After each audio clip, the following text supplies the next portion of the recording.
ఈరోజు నువ్వు పడుతున్న శ్రమల గురించి, నువ్వు పడుతున్న ఇబ్బందుల గురించి దేవుని సన్నిధిలో మొరపెట్టినప్పుడు, నువ్వు ఏ రోజైతే మొరపెట్టావో ఆ రోజు మర్చిపోయి ఉండొచ్చు. కానీ నీ బాధలు దేవునికి గుర్తున్నాయి. అందుకే దేవుడు యెషయా గ్రంథం 49వ అధ్యాయం 15వ వచనంలో అంటారు, "నేను నిన్ను మరువను" అని.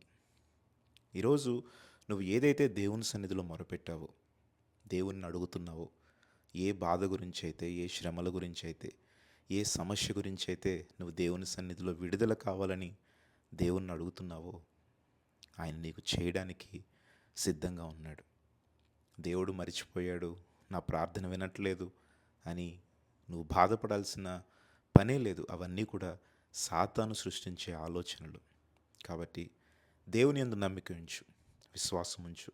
ఆయనే నీ యొక్క సమస్య నుండి నిన్ను విడుదల చేస్తాడు. నీ కార్యమును సఫలం చేస్తాడు. ఆయన నిన్ను విడువడు, నిన్ను ఎడబాయడు.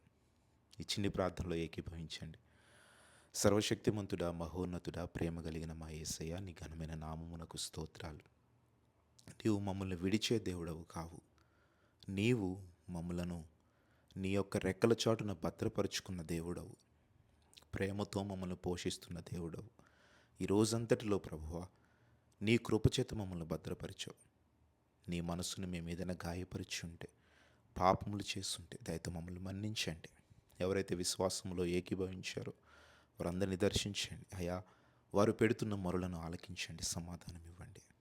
దేవా, చెప్పుకోలేని సమస్యల చేత, ఇబ్బందుల చేత, ఆర్థిక సమస్యల చేత, అయా మనసుకు నెమ్మది లేక, శాంతి లేక, దేవా నీ సన్నిధిలో మొరపెడుతున్నారు. ఎవరైతే నీ ప్రార్థనలో ఏకీభవించి నిన్ను అడుగుతున్నారో వారందరినీ దర్శించి సమాధానం ఇవ్వమని యేసు నామములో అడుగుతున్నాము తండ్రి. ఆమేన్.